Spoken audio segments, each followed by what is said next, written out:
বরিশাল ঢাকা মহাসড়ক অবরোধ। দীপু চন্দ্র দাসকে বর্বরোচিত হত্যাকাণ্ডের প্রতিবাদে বরিশালে মানববন্ধন ও বিক্ষোভ সমাবেশ। বরিশালে বাস ভাঙচুর, ডিসি কার্যালয়ে বিক্ষোভ। পটুয়াখালীতে বাসার বাথরুম থেকে অবসরপ্রাপ্ত শিক্ষকের অর্ধগলিত দেহ উদ্ধার। মঠবাড়িয়ায় ধানিসাফা মিরুখালী ইউনিয়নের সংযোগ বৃষ্টি যেন মরণ ফাঁদ। ঝালকাঠিতে খাল পাড়ে 450 বস্তা আলু, 4 দিনেও মালিকের খোঁজ মেলেনি। গলাচিপায় 50 পিস ইয়াবাসহ যুবক ইমন আটক। বরিশাল নগরীর সবজির বাজারে স্বস্তি। আসসালামু আলাইকুম। বরিশাল ডট নিউজ থেকে রাত 9টার শীর্ষ সংবাদে আমি ফারহানা করিম তুলি। এতক্ষণ শুনলেন সংবাদ শিরোনাম, এখন বিস্তারিত। বরিশাল ঢাকা মহাসড়কের বরিশালের বাবুগঞ্জ উপজেলার রহমতপুর এলাকায় 8 দফা দাবিতে মহাসড়ক অবরোধ করে বিক্ষোভ মিছিল ও সমাবেশ করেছেন রহমতপুর কৃষি প্রশিক্ষণ ইনস্টিটিউটের শিক্ষার্থীরা। সোমবার বেলা 11টায় শিক্ষার্থীরা সড়কে অবস্থান নিয়ে এই কর্মসূচি পালন করেন। ধর্ম অবমাননার মিথ্যা অভিযোগে ময়মনসিংহের ভালুকায় পোশাক শ্রমিক দীপু চন্দ্র দাসকে নৃশংসভাবে পিটিয়ে হত্যা ও মরদেহ আগুনে পোড়ানোর প্রতিবাদে উত্তাল হয়ে উঠেছে বরিশাল নগরী। সোমবার সকাল 10টা 30 মিনিটের সময় নগরীর অশ্বিনী কুমার হল চত্বরে এক বিশাল মানববন্ধন ও বিক্ষোভ সমাবেশ অনুষ্ঠিত হয়। দাবি ছিল চাকরিচ্যুত প্রতিজন শ্রমিককে ক্ষতিপূরণ বাবদ দিতে হবে 50,000 টাকা।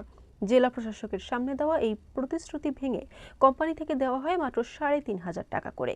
সেই ক্ষোভে ওষুধ কোম্পানির 2টি স্টাফ বাস ভাঙচুর করেছে চাকরিচ্যুত বিক্ষুব্ধ শ্রমিকরা।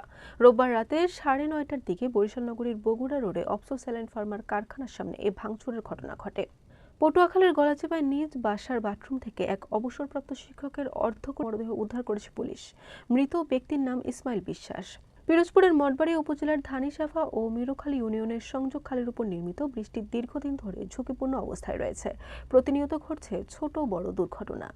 শীঘ্রই বৃষ্টি মেরামত করা না হলে যে কোনো সময় বড় ধরনের দুর্ঘটনা ঘটার আশঙ্কা রয়েছে। ঝালকাঠি নলছিটি উপজেলায় খাল পাড়ে ফেলে রাখা অবস্থায় 450 বস্তা আলু উদ্ধার করেছে পুলিশ। কোনো মালিককে খুঁজে পাওয়া যাচ্ছে না। আলুর বস্তাগুলো ইউনিয়ন ভারপ্রাপ্ত চেয়ারম্যানের জিম্মায় রাখা হয়েছে। পটুয়াখালীর গলাচিপায় উপজেলার 50 পিস ইয়াবা ট্যাবলেট সহ ইমন নামে এক যুবককে আটক করেছে মাদকদ্রব্য নিয়ন্ত্রণ অধিদপ্তর। রোববার সন্ধ্যা আনুমানিক 6টা 20 মিনিটে গলাচিপা পৌরসভার 5 নম্বর ওয়ার্ডের নিজ বাসা থেকে তাকে আটক করা হয়। পর্যাপ্ত সরবরাহ থাকায় বরিশালে কমেছে সব ধরনের সবজির দাম। গত সপ্তাহের তুলনায় পাইকারি বাজারের প্রতিটি সবজির দাম 5 থেকে 10 টাকা কমেছে। এতে খুচরা বাজারেও আগের তুলনায় কিছুটা দাম কমেছে।